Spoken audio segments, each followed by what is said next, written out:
Hello and welcome to the Reflection Show with me, Martha Inspires. Today we want to have a deep conversation about how we can change our attitudes. We'll be looking at attitudinal and mindset change. How as we as young people be able to live positive lives and also lead positive lives. There are lots of things that is like we have grown to accept. We grew up and saw our parents and uncles and aunties doing same, so we feel that it's normal. Do you know that if we are able to change our mindset, we can have effective development in our society? You ask why and how? Because you and I are able to make things to become effective or not. There are lots of examples. Sanitation. A lot of us just go about and we throw things anywhere and we don't even care how it happens. We go to work and we are sleeping, or we go to work late, or we do not even do the right things at the right time. All of these things do not help productivity, and in the end will not make the country and the society to grow effectively. I'll be speaking with the attitudinal and mindset change ambassadors under the National Youth Authority, making sure that all young people are being able to live and lead positive lives. My hair and makeup is by Enders Beauty Salon here in Tama. Let's go for a break. When we are back, we delve into the conversation. Stay tuned.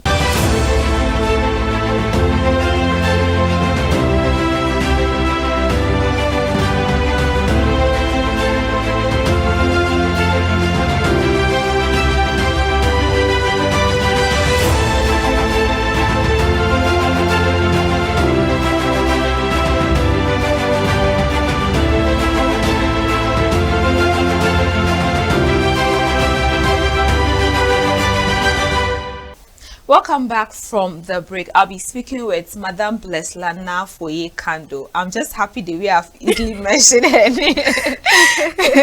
She is, you've seen her on the show a few times, and then she's been speaking for NORSAC, but today she's the Mindset and Attitudinal Change Ambassador, and also Mr. Mohammed Gaddafi Mandeya. They are here to help us go into that. I'm also part of the Mindset and Attitudinal Change Ambassadors, but you know, I'm not going to do the talking today. I'm going to do most of the talking. So let's just delve straight into the conversation. Let me start with you, Madam Blesla.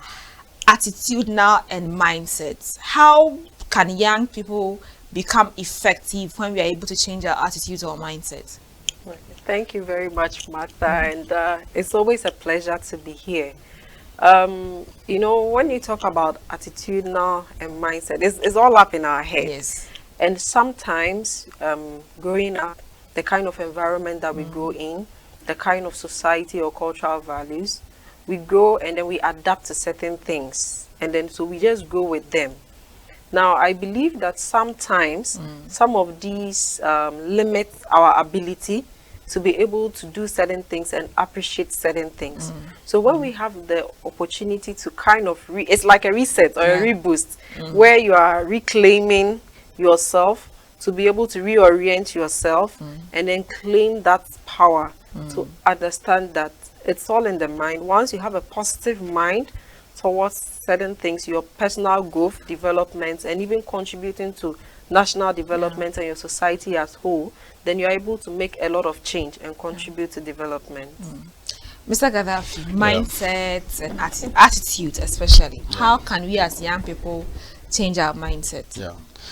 Thank you very much, Madam Mata, for this opportunity. And let me use this opportunity to commend you and your team for this beautiful program that I think this is my first time for being here, and I must commend you. You are really doing a great job, and I think we, the young people of the North, is always proud of you for what you are doing. Thank you. I think my sister has mentioned it. If you take into the context of younger generation this time round, our attitude is something that we really need to work out.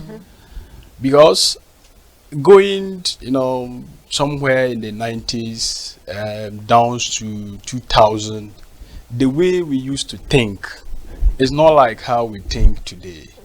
in those days there wasn't anything like social media.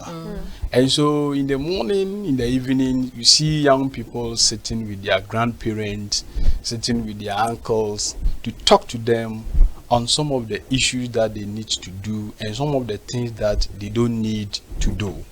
In those days, every child used to be a child of every parent, Yeah. irrespective The whole of community. the entire community sees you as their child. And so even if you go out and you misbehave and they beat you, you cannot even go to your home They'll beat to you say and that they have beaten you. Yeah. So you just cry, you wipe up your tears, and then you go. And so those days, I think things were far better compared to now that we have social media, we have civilization. You know, people are watching things from the Western world, and our system and the Western world are not the same.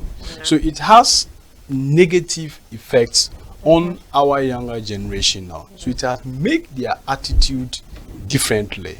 And so I think attitude is something that we really have to look at.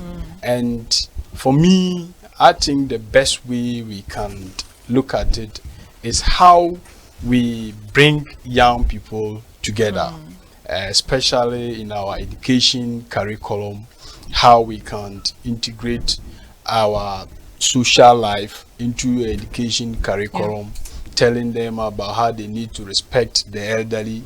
You know, you talk about sanitation, how they can keep their surrounding clean. I mean, these are some of the things that I strongly believe that if we are able to put them into right perspective, we can have a very good attitudinal mind change of the future generation going forward.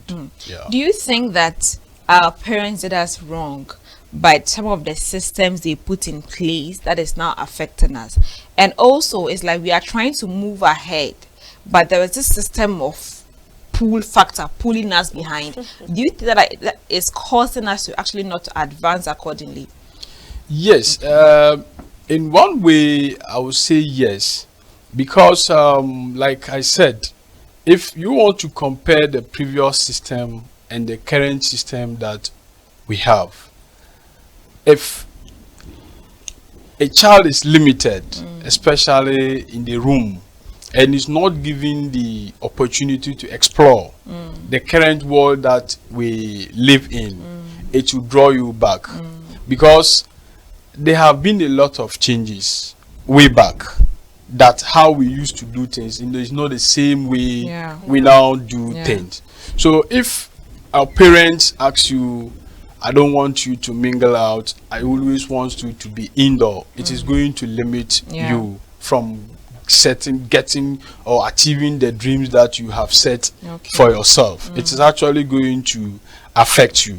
So in one way, yes, parents has contributed to the mindset that current generation have.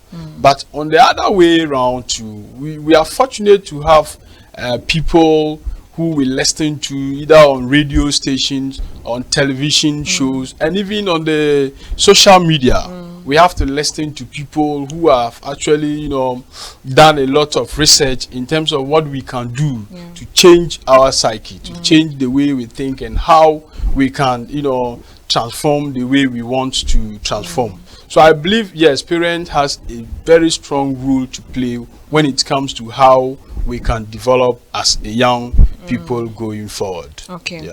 Do you think that we can break free from the mindset we already have? Yes. Let me come in, bless Okay. her to that. Yeah. Yes, we can break free. You know, there's this saying that the only person who doesn't change is the person who is refusing to go. Yeah. Because change is part of Yeah. growth. And as you go, you need to adapt to the new things that are coming up. Of course, in a positive way. Yeah. I believe that we can break free, but we need to also do it at different levels. When Gaddafi was speaking, he talked about how parents are very influential in attitudinal and mindset change. And that's because their generation, things were quite different from now. They were not exposed to some of the things that we were exposed to. They didn't even have some resources available to them like we do. Like we currently have technology at our beck and call. We have a lot of organizations that are doing a lot of things to empower young people, which our parents' time, these things were not very common. And so we have a lot of things that we can take advantage of as young people to be able to improve. And so I would not really see it as breaking free, but to say that we are learning and unlearning the things that are not so good, and then learning the better things that we can use to enhance ourselves as individuals first, our families. I also believe that when the home is the primary area of socialization, and that is why sometimes if the attitude at home is in a particular direction, young people are likely to adapt. But like Gaddafi said, people also listen to radio, they are on the media, and sometimes we go and then we adapt to some of these things. Now, fostering intergenerational dialogues can also be very beneficial in helping us to grow and adapt to higher mindset changes and growth. And so I believe that yes, we can break free, we can learn, we can unlearn, we can do better and become better. We can do better and become better. Now, I want us to take some of the issues that we see around us. Politics, sanitation, education. Now, let me start from the area of sanitation. I remember 2 weeks ago, I was riding and there were these two guys on a motorbike. They would take a drink or something and throw it. I was following them. The first one, I let it go. I thought that was it. The second one, it happened. The third, after the second one, I just pulled and I was like, please, can I talk to you? So they thought it was something. I was like, why are you doing that? Like, so what I said, it, the one who was throwing it felt a bit embarrassed, like, okay, madam, I've heard you. But the one who was riding was becoming defensive. And was like, why am I talking that? Then, like, talking that way. And the guy tapped him and he was like, okay, sorry. So he was still holding some things in his hand, which I suspected he would have thrown it. So how can we be able to change our mind on how we dispose things? Because the only thing you hear is that Zoom Lioness there. Zoom Lioness is there. They be paid to do it. How? What can we tell young people as ambassadors on how we can manage the issue of sanitation? Blessla. Yes.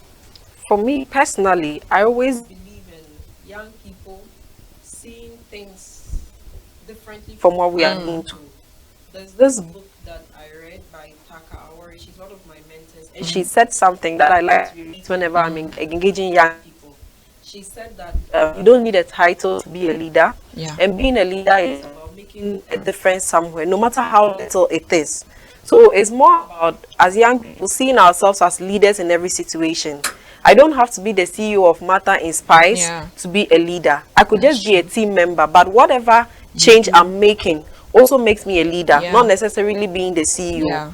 And so for me, that has really shaped my mindset.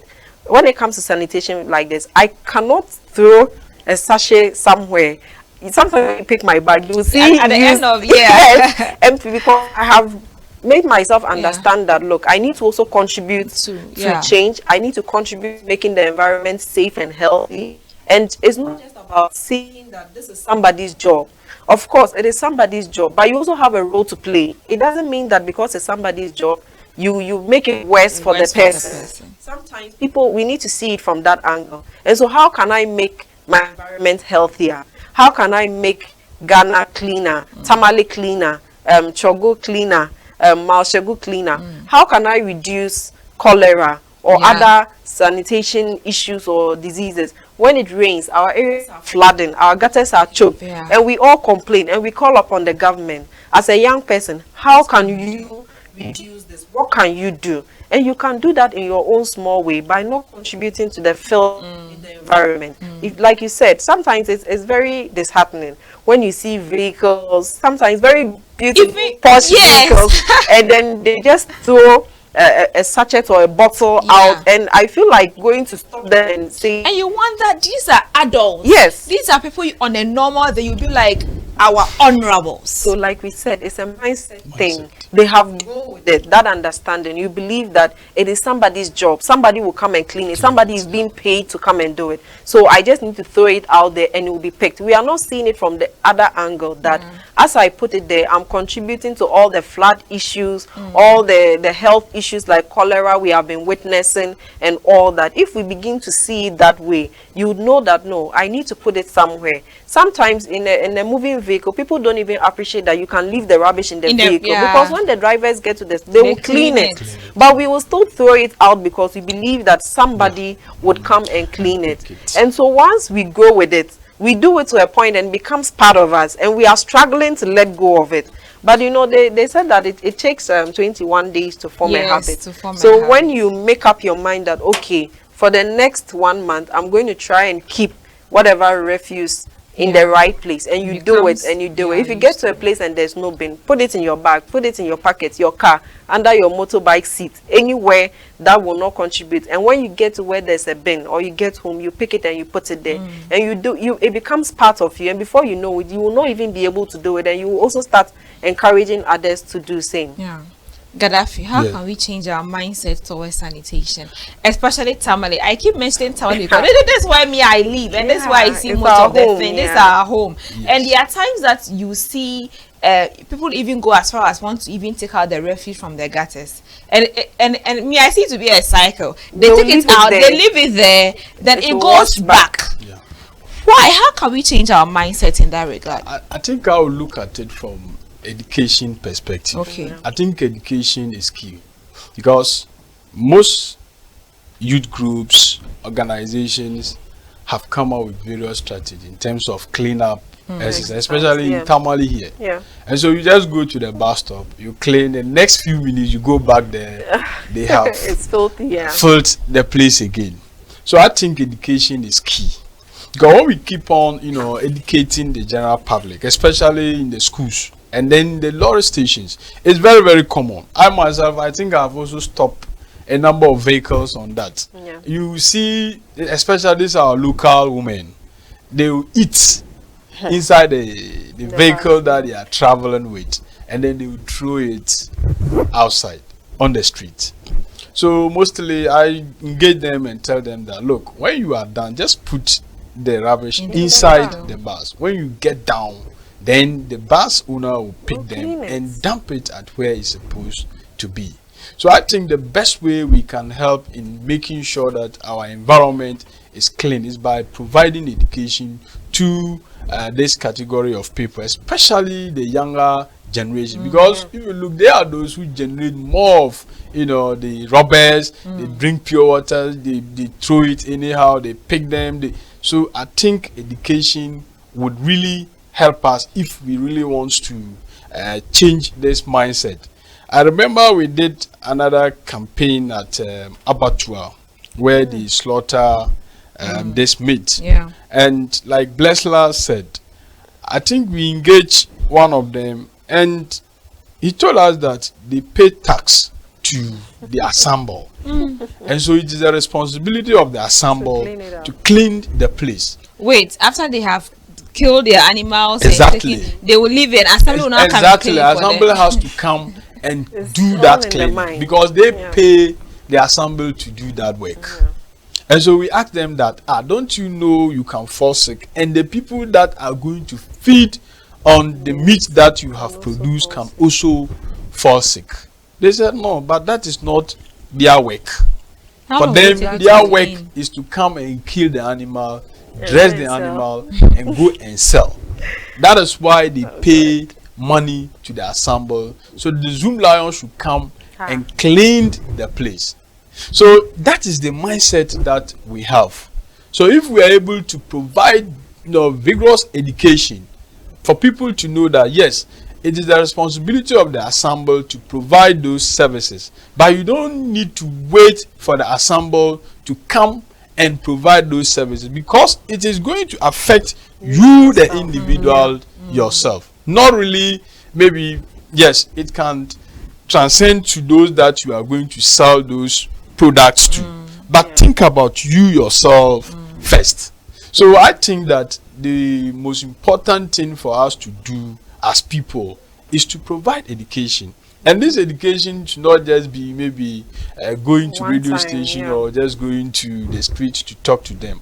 How are we going to engage our traditional authorities, our opinion leaders, religious leaders in our sermons, especially Fridays and Sundays? Yeah. How are we going to speak? Because every Sunday we go to church, we have Sunday school where kids come around for them to be talked to.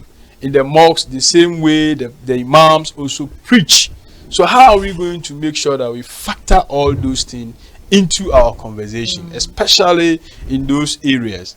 And then also, yes, youth groups can also form groups to go to various schools, like we have been tasked By as the NYA. NYA as ambassadors, and I think it's one of the priority areas that we'll be looking at, engaging the schools. And in fact, they have selected 20 schools within the Tamale Metro and Sanarago for us to engage. So I believe it is a very good call that we can use to educate the younger people to understand that if you dirty here, it is not going to affect anyone but you yourself, because you are the one living around that vicinity. So if it is going to affect first, you are the one that is going to affect. So I think if we provide more education on our minds and how we can change our attitude, it is actually going to contribute for us to have a very clean environment so that we can stay healthy.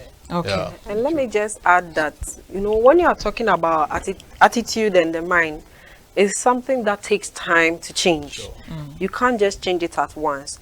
And I think that's why the NYA decided to target schools, because we need like a whole generational shift. Yes, we need a whole generation. Yeah. It's going to be very difficult for you to change the minds of people that have formed Exactly. attitudes over Yeah. over 40 years or Yeah. 50 years. They always say catch them young, right? Yeah. So that is why the NYA is called. As we empower young people, Yeah. we create awareness among them, we equip them with knowledge, information to appreciate some of these key issues like sanitation, education, and all these other issues that we are thinking face Ghana as a country. Once they begin to understand and form positive attitude towards them, Sure. we would see that transformational change, because it is a whole process on its own.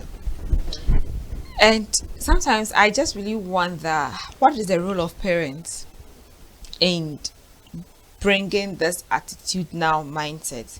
I think that if some parents are still able to understand this. I remember I had an interview with Auntie Gina, and it was on the timekeeping series. Yeah. And she was like, with children, you may not really have anything much to do, because you have to take your child to school. Yeah. So if at the end of the day you are getting late, your child automatically goes to school late. But before we delve into that, I want us to go for a break. We'll be back. Books by Pastor A.L. Fant. They are inspired by the Holy Spirit, simple to comprehend, relevant in application, and so lovely to read. Grab copies like Dynamics of Kingdom Influence, Dynamics of Ministry, Marcus King for Church Workers, Money Matters, and she calls herself a woman. This marriage must work. No more curses. Loaded mouth. Secrets of kingdom dominion. The exploits of service. Things fall apart. Church without bleeding pulpit. Singles mingle, and many more.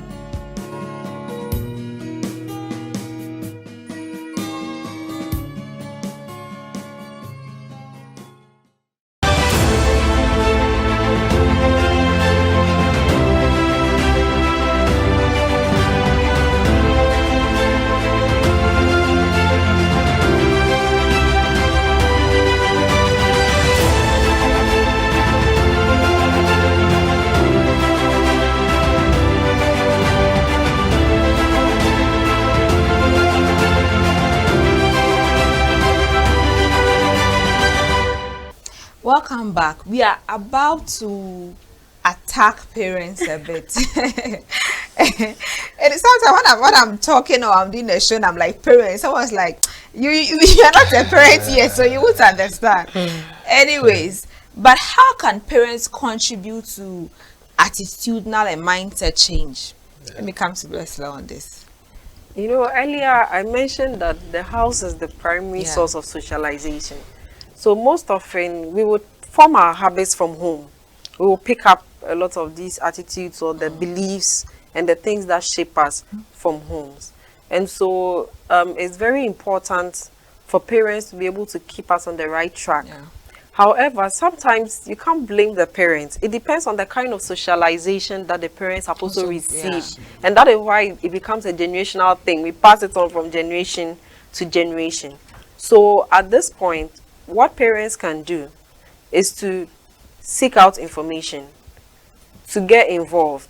Gaddafi mentioned some of the areas that sensitization can be done at the schools, at the churches, at the mosque, at the marketplace. So as a parent, once you get this information, you need to not just keep it for yourself or brush it off, but also think of the implications on your family and then your dependents. You pick this information and then you also engage your children. You engage your household with this information. And you know, when you have children do that a lot, they come and they say, today they came to school and they told us that we shouldn't throw this here, we shouldn't do that. And if as parents, we also get this information and we come and we teach our children what we have learned and say that today I went somewhere and I learned that when I drink water, I should put it in my bag. The child would hear, they will listen to the parents, and then they also start practicing it and it becomes an action. So for me, I think that what parents can do is to always share whatever they learn. I know sometimes it can be quite challenging because there's also the issue of parents not being able to engage with their children or to freely discuss issues with their children. And these are some of the platforms that we can use. And so creating that opportunity to interact with your child, to discuss issues that happened at your angle of the day and then their angle, then you are able to share. When you create that platform, then you are sharing with your children what you learn and they are also sharing what they learn. And so at the end of the day, we are both transforming each other's attitude, because sometimes the children also learn certain things. Sometimes we parents, we feel that, oh, I know more than you. No, the tendency to feel that you are the adults. You are older. I've been here longer than you. When did you come? And it's like you are coming. We have to also be willing to learn from younger people as parents. We need to be willing to learn and to also appreciate that things have changed, times have changed. Sometimes it's very difficult for some adults to listen because they feel like, oh, computer babies, you people want to just change everything. You want to tell us. But when you broaden your mindset and you are open and willing to listen to information that the young people, you can actually like sieve out what is good and what you feel is not so good.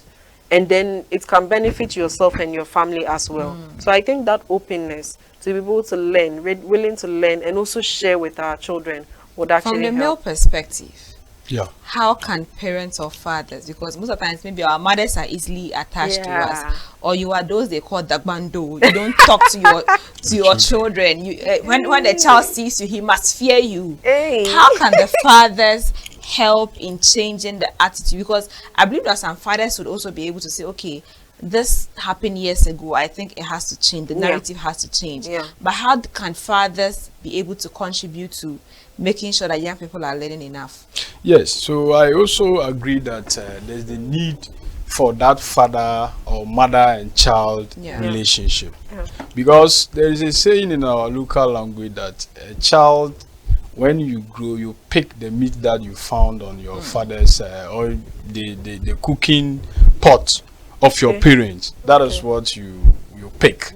So if you, the father or the mother, the training that you are going to give to your children is what they are going to grow up with. So when they begin to grow and they realize that always you make sure that you keep things right, they will also keep things right. But if they realize that you just pick anything and throw it anywhere, that is how they are also going to grow up with. So I believe there should be that conversation. There shouldn't be like you said, I'm the bundle, so everything I have to show that I'm the man, and you must agree whether it's right or it is wrong. No, I think there should be that conversation. It should be that, communication. Definitely children, when they are growing, they will have their own attitude. I remember one time, that time I was not having a child, and I followed my lecturer to his house, and they have just painted the whole room very white. and the child had used Yeah, charcoal to write. everywhere. And he told me, Gaddafi, I understand this language, Yeah. but I know you will not be able to understand this language. And we laugh about it. That, see, I just paint Okay. the whole place, but look at what they have done. Truly, when I also had a child and I painted my room, I really You understand. exactly understand the You know, language. there was this thing, this thing as a single girl when you go to a married woman's house and it's like it's messy. children, you think that it's messy. You are like, this woman, you are like, but can't you just, although say that, oh, they have. I remember I went to someone's house, they used to have a dining table right now. Yeah. It's they have packed it. I was like, I said, why don't you hold the child? Exactly. You know, when you are in the kitchen, back the child. Like, you know, when you are not married, you Yeah, feel that exactly. it's easier Yeah. to So- always recommend. Yes. But I'm not married, but sometimes I just nanny kids once when I'm like Charlie. So sometimes when I'm busy, Yeah. I don't want to nanny any child because it's so stressful. So it's true. It's not all that easy, but it depends on how you bring Yeah. up your children, how the conversation, how you have conversation with them, will shape them. Even when they go to school, whatever that they learn from the school, when they come, they will share it tell with you, you. yeah. They will tell you, and so you too, you have to find a way to guide them onto the right path. So I strongly believe parents have major role to play, especially we the fathers. We should always engage. We shouldn't just say it's mother's Mother. affair. So always mothers should have, especially nowadays, we don't have much time Yeah. to spend with our Yeah. kids. You know, you wake up early in the morning, you send the child to school, maybe you go to your work or you go to your market place.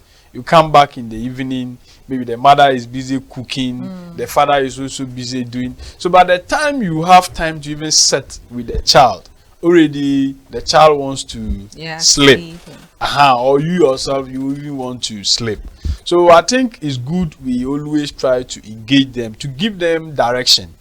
Always let's try to see that, oh, don't do this, go this way, go that, do that, do that. And as the child is developing, that is exactly what he is going to pick, and that is the direction that he is going to go. But if we think that no, we should just leave everything to the mother, for the mother to always handle everything, I don't think that is the best way things should go. I want us to look at in the area of career. It's like our parents, our forefathers had the kind of career they wanted us to do. Sure. All of us had our dreams. I said I wanted to be a what? First, I said I wanted to be a lawyer. Then we all said, for doctor. I think that every child has ever mentioned bank manager. I think when I was doing the exercise and I had an accountant, I said, okay, I want to be a chartered accountant. When I went and saw the accountant, I said, please, accounting is not my field. Then, I think we just say things and because they want to kind of groom you for specific roles. Then the other one we were hearing was pilot. I want to be a pilot. How many drones can you even fly?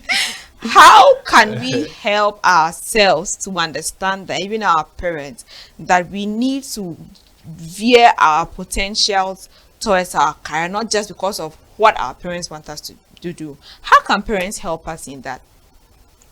Parents can help us by being open-minded. That's the first start. And you mentioned a list of professions that, and most parents are drawn to those ones because of what they have seen and heard about those professions. I mean, who doesn't want their child to be a doctor? Because in this our Ghanaian society, doctors are given some level of prestige or respect wherever they go. So everybody wants to say, oh, my daughter is a doctor or my son is a doctor. And so growing up, they already try to form you around certain careers. But parents have to be open-minded to appreciate. And I also feel that sometimes it's about how people in other professions project themselves. And I see that currently we are doing so well projecting TVETs.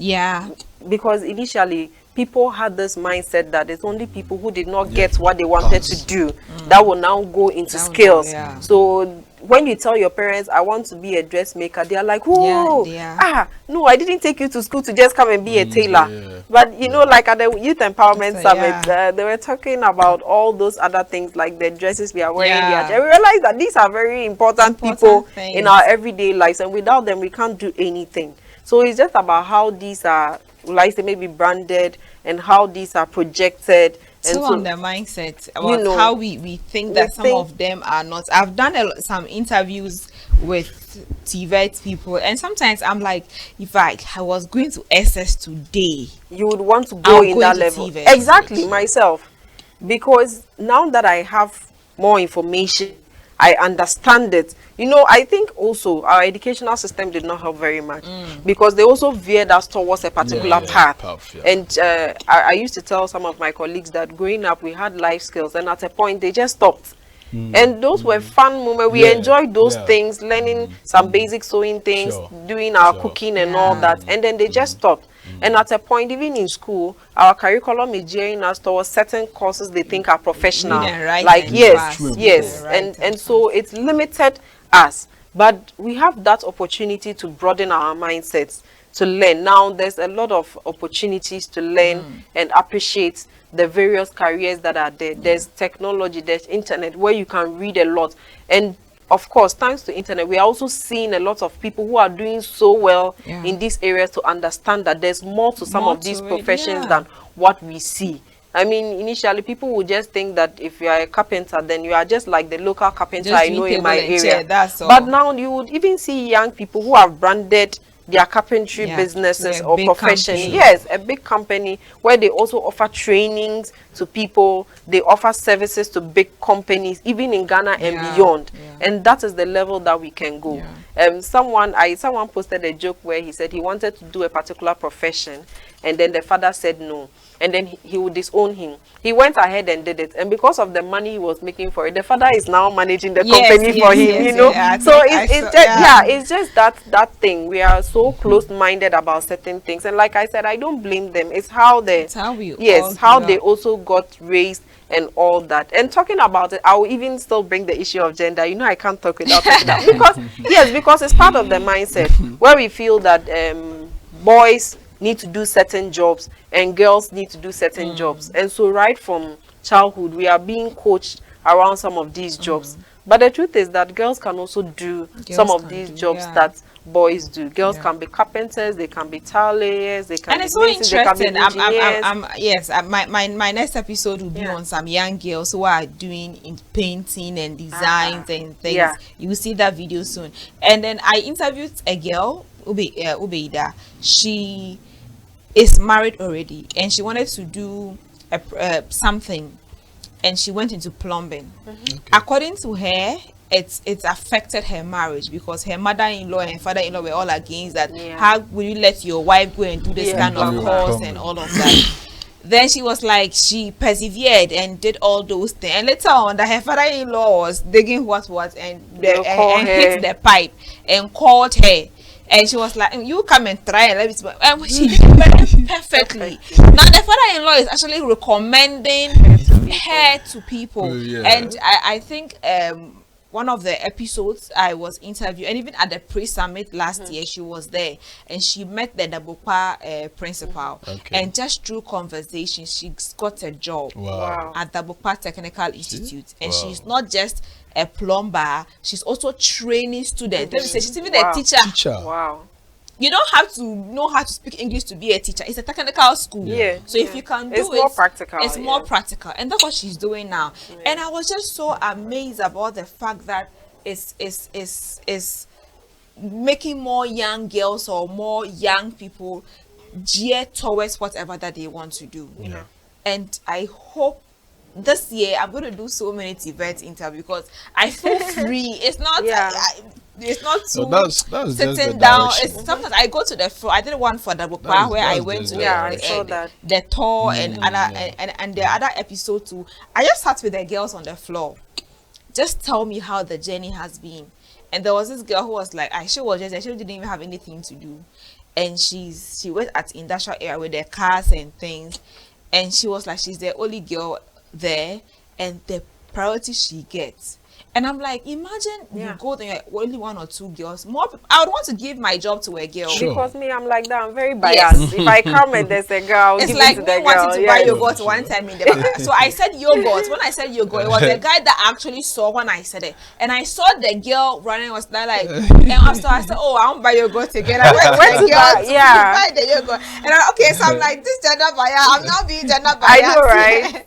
But of course, the men that's just started to it. encourage. Yeah, That's just to yeah. encourage Exactly. the ladies to also pick up, and so it's more about like being open-minded, like I was saying, and also how we project some of these other professions for parents to appreciate and understand, and also nurturing the skills in our children. Sometimes the children have certain skills and then we try to stop them because we feel that no, you shouldn't be this, you shouldn't like this, you shouldn't do this, you should do this. And so we are nurturing them forcefully towards the path that we think is the ideal, what we think society will applaud. We think that society would applaud if a lady does a particular job. Yeah. They'll frown upon Yeah. you if you do this job or if you do that job. And so already we are just forcing. I think he was mentioning about how the children draw on the wall. Yeah. And somebody said that is how he Started unearths the learning. artistic skills of his children. And so you leave them to be free. There are some people growing up, they are very good at football. Yeah. But just because of this mindset, They'll their play a ball and parents, spoil yes, my our team, they'll parents spoil. will end up forcing them Yeah. to become, and then they will go into a field that they are not doing the best. They can do better, that's what I mean, because this is not something that they have passion for. This is not something that they love. So it's more about trying to find out what our children love, what they have passion for, and nurturing that passion. Because when you love something, you are doing it. You know how you do it and do it so well. Effortlessly. Yes, as compared to when you have to do something that you think you just have to do. And so most often I say that what most people are doing, we are just doing a job. Something that you know you do, and at the end of the month you get paid. But how many people really love what they are doing? And because you want to do something and you are doing it with all your heart, because you know that at the end of the day it will yield this result. And I'm just so happy about that because of the results I'm going to get. Yeah. And you know, sometimes it's like a terrain after SS, either nursing training college, Exactly. Teaching. or university. So some Yeah. people will buy all and apply all, and then wherever I get, Yes. I'll I'll go. go. And it's not really geared towards what they really want. No. It just let me just go to school. Yes. And you see, sometimes we understand the parents, because every parent wants to see the child succeeding. And they have seen many teachers at the end of the month, they take their salary, And then the they nurses, complain. So even up north here, until recently, if you go to any school and you didn't go to training college, you are not seen as Yeah. an educated, somebody who is educated. Yeah. Yes, It was either nursing or teaching. you should go to teaching or nursing. Wow. Yeah. These were the only schools that North Yeah. here they know. Yeah. So if you go to university, they don't value you. If you go to polytechnic, they don't value you. So you Unless should go training college. exactly go to training college or go to nursing college. So these were the only schools that parents mostly want their children to go. And then because they think that if you go there at the end of the month, you work and they pay you. Yeah. You get So a they, ready job. exactly. you know. So they don't see why you should say you are going to learn like TVET. They see TVET as people who are not intelligent. educated. Yeah. Like failure. So if you are not intelligent, then you go and learn plumbing, you go and learn ministry, you go and learn carpentry and those works. But now the change has come. People have now seen that. Look, imagine these musicians. Before, if a child says he wants to be a musician, the way Hey, your I want to parents, be a musician. the way your parents would deal with you. You know, there were some two Sometimes girls they who will, used they to will sing. beat the musician out of you. There used to be some Yes. two girls who used to sing gospel. Kaimi era. Yes, those Yes, kids, yes. Hey, so it's like everybody, even when you do something wrong, they be like, look at your colleagues. They are giving their life to Christ. They are good girls. That's why they are singing. So we said we to become musicians. Hey, I don't have that voice again. And you see, look, these people, these talented people who are able to identify their talent. For instance, a musician can just go to a show, just a day show, and the money that they are going to pay for a day will be like a year Salary for someone. Exactly. Even more. You understand. So yes, it's true. Parents actually guide us. We want you to be a nurse. We want you to be a doctor. We want you to be whatever field that they think to give you comfort, so that you have job security. Yeah. At the end of the day, there will be some money in your pocket to settle your bills. Than you saying that you want to be a footballer, that the future there is not certain, because they cannot trust that if you are able to play the football, you are going to become like the Ronaldo, the Messis, or Samuel Jan and the likes. So definitely they will try to push you the direction that they think that will give you comfort. Yeah. So that when they are at their old age, you can They come know and that say you are exactly. secure. And I think I was discussing with someone, and I was not like, may I change the narrative? Yeah. It becomes like a circle. Yeah. So I take care of you. Come and In take my care old of me. age, You take Come care and of take that care is of it. me. And I'm like, it shouldn't be so. Let's have billionaire parents, so that even if I'm old, I'm not married, I don't even when I'm married, my father can still give money when I'm Yes, married. yes, Charlie, I should still be. I'm your child till you die. Yes. I didn't ask to be born. Africa- Yeah, but it's Yes. more about the Africa, mindset. It's a It's a mindset, whole yeah. mindset Yes. thing. That's what we are just talking Yeah, about, yeah, because yeah. I mean, I won't classify my father to be rich, but he gives me money. Yeah. And I'm married, I'm working. And when I go there, he'll be like, Nana, are you okay? Should I give you? I have hundreds. Okay, you take 50. I'm like, Yeah, Daddy, I'm yeah, okay. yeah. It's Yeah, that you see? thing when you appreciate that your child will always be your child and you need to take care of them. Yeah. Whereas some parents feel like, I took Don't- care don't of you, even so want to you take have care to of take care of me once Yeah. you are. It's I very And the funny one is the one that they give birth. I always say that you give birth to your children. When you were getting married, you plan you want to have this number of children. Children. You not come and tell The this one day I'm children. doing a shade to my mother. I know you are watching this thing. And you not come and tell me that because I'm the firstborn, I should I take care should of my take care of the siblings. rest. When you were getting married, was I there? Please take care of your children. Let's go for a break. We'll be back.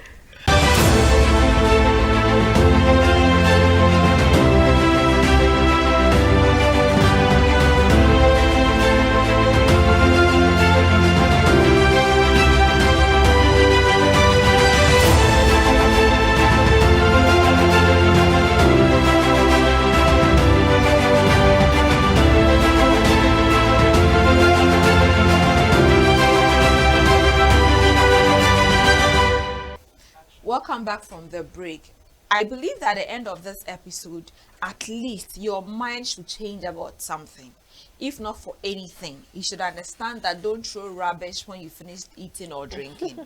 Number two, you shouldn't born children and expect them. I'm speaking that kind of English that we are used to. You shouldn't born children and come and say that, oh, they should take care of their younger siblings. I did not give birth to those kids. This is I'm not saying it's personal, and I know she's watching.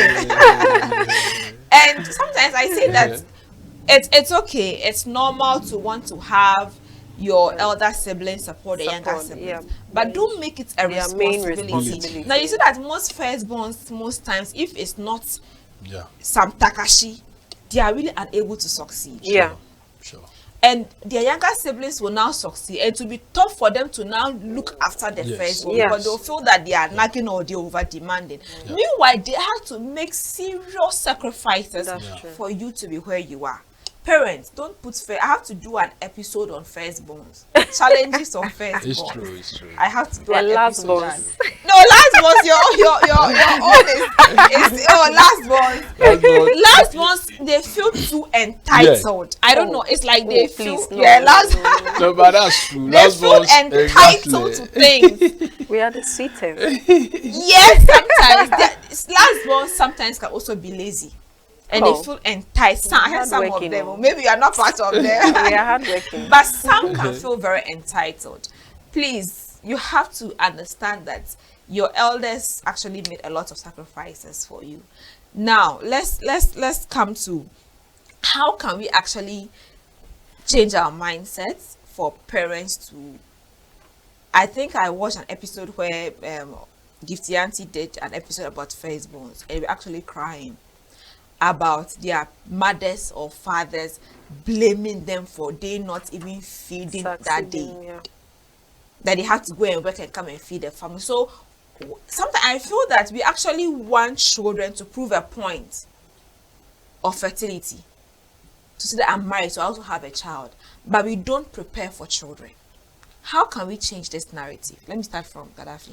Is it with respect to the first child? Let me use this as an example. In my own home, especially my mother's side, their firstborn is a male, and so when he was growing up, he was asked to go to the farm and take care of the cattle, go around whatever they wants to do at the farm, to take care of his younger siblings so that they would go to school.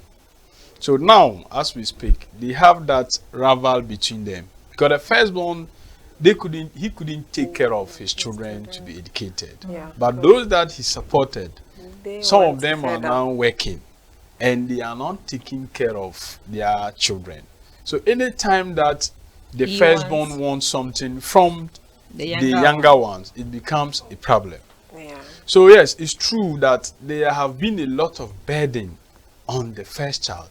And the first child, because of our system, the African tradition system, the firstborn is seen as the elder of those that behind him or her. So a lot of responsibility is sitting on you. So if you are not even able to make it, sometimes it also affects your younger generation because they look up to you, they see you as their role model. Yeah. So most of the things that they do, they base it on what you have also done.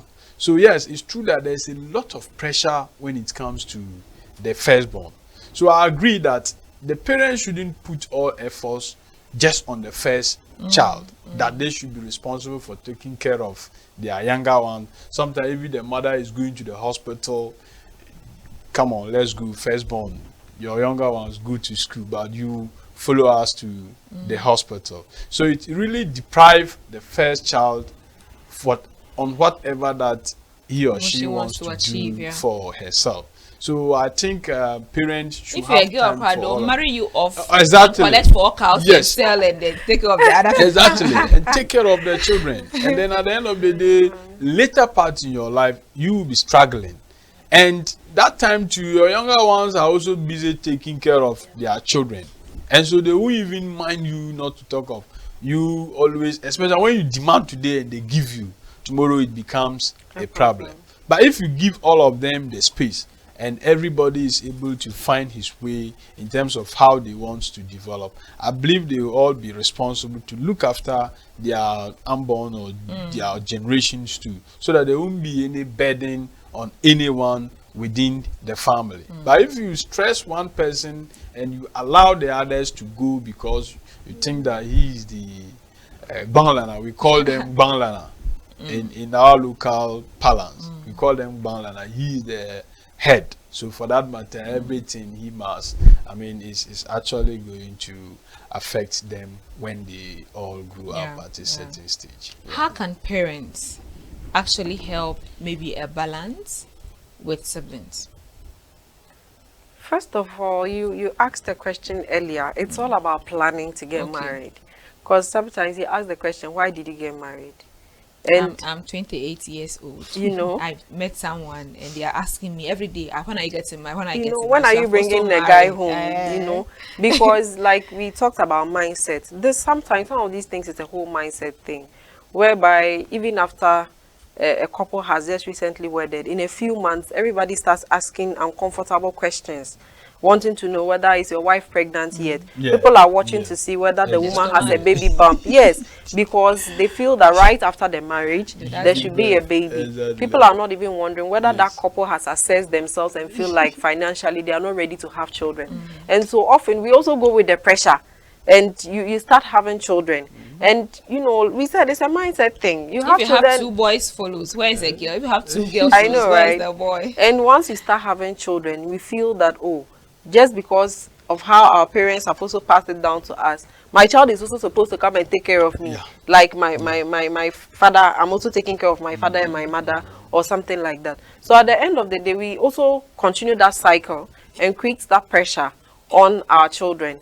And we even begin to, like we said, the firstborn is always the assistant parent, you know. Yes, the firstborn is always the assistant, because like he said, you feel that they are older, they are mature. Even sometimes some parents feel like they could not achieve their dreams because of that firstborn. And sometimes they put their pain. I watched a movie like that, and it's like the woman she had this pain against the child. So anytime the child that has something, she'll be like, if not because of you, I would have been here. And I'm like, who asked I didn't ask you to bring me here, but that's the reality. And so because of that, we often tend to put that much pressure on the firstborn and little pressure on the other children. And so we said everything is about how you socialize people. These children grow in that environment and they see how we treat the firstborn and how we treat them and their other siblings. So they also start picking it up, and they start seeing their firstborn as their assistant mother or assistant father. They start to demand from the firstborn, and they feel entitled because of how they have grown to see it from the family aspect. So like we said in all our conversations today, everything is about attitude, it's about mindset, it's about parents understanding. Change is a process. It doesn't just happen at once. And that is why for me, I feel like it's a whole generational thing that has to happen. Transformation. Like you said, you have to empower yourself and ensure that you break certain things so that it changes that cycle in your family. And if every young person out there look at the things that you feel that these are things that you need to change and break within your family system, within your community, within your environment, and you put it upon yourself to change it, then it means that you're also creating a chain of change. And at the end of the day, we all have the change that we want to see. In wrapping up, let me have your final words. Let me start from Gaddafi. Yes, so wrapping up, I think that like we have discussed, I think that we should change our attitude, especially our mindset towards our children, upbringing. We should give them the right direction so that when they grow up, they can also pass it on to their children, so that we can have a very good society that we all pray for. So I want to use this medium to thank you and your team very much for giving us this opportunity, and then also to the National Youth Authority for challenging us to be ambassadors of attitude and mindset change of our future generation. It's a pleasure being here. Thank you. Final words. So earlier I said that change is part of growth, and as we grow, we all need to be better. And I'll refer again to the statement by Taka that said that you don't have to have a title to be a leader, and being a leader is about making a difference in every little way that you can. The NYA has bestowed this honor on us, yourself inclusive, not because we are perfect and not because we are doing it all, but because we are making a little difference somehow. And it's because of that difference they have made us ambassadors. And so this is what I will be taking in to engage these young people in the schools that I have been assigned to just help them appreciate that it's all about making a difference in your little way. It could be about just picking use the water rubber on the floor, not dropping it on the floor. It doesn't always have to be huge. Sometimes we think big when we think about change, when we think about transformation. It can just be something little that you are doing at the doorstep, and it starts with you and I. And once you change, and you also change, and you change, and everybody is changing, we are doing better things. At the end of the day, we would form that ripple effect, and then others would also be changing. And before we see it, we are creating a whole society of change. So once again, I'll say thank you to the National Youth Authority Northern Region for this honor, and to Martha Inspire, the Reflection Show, and your team for having us. And we hope that everyone listening to us would also tell themselves today that I want to be a change agent. And you don't have to work with an NGO. You don't have to be a leader before you become a change. You can change in any small way. Look at your homes, in your house. What can I change? In your community, in your area, what can you do to change something there? That's what can you do to change something there? And sometimes I think there was this thing I heard that if you want to change something, if you want to go like 100 meters, if that is your greatest vision, don't say I want to achieve 100 meters. Start by 5 meters, 10 meters, 50 meters, and by the time you know you have achieved that 100 meters that you have been anticipating. I have been speaking with Mr. Mohammed Gaddafi Mandeya and Madame Bless Lana Foye Kando. They are ambassadors of the attitudinal and mindset change that the National Youth Authority is spearheading. All in all, we are telling you that we need to change the narrative. And this year, let's not bring what happened in 2022 into this year. I hope that the depreciating of the city doesn't follow us into this year, because It will change. it has to change. In fact, Cindy, change your mindset.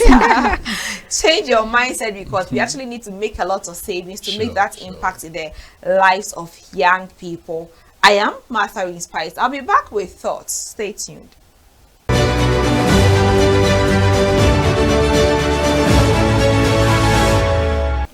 Hello and welcome to Thoughts from Martha Spice. Today I want to ask you a personal question.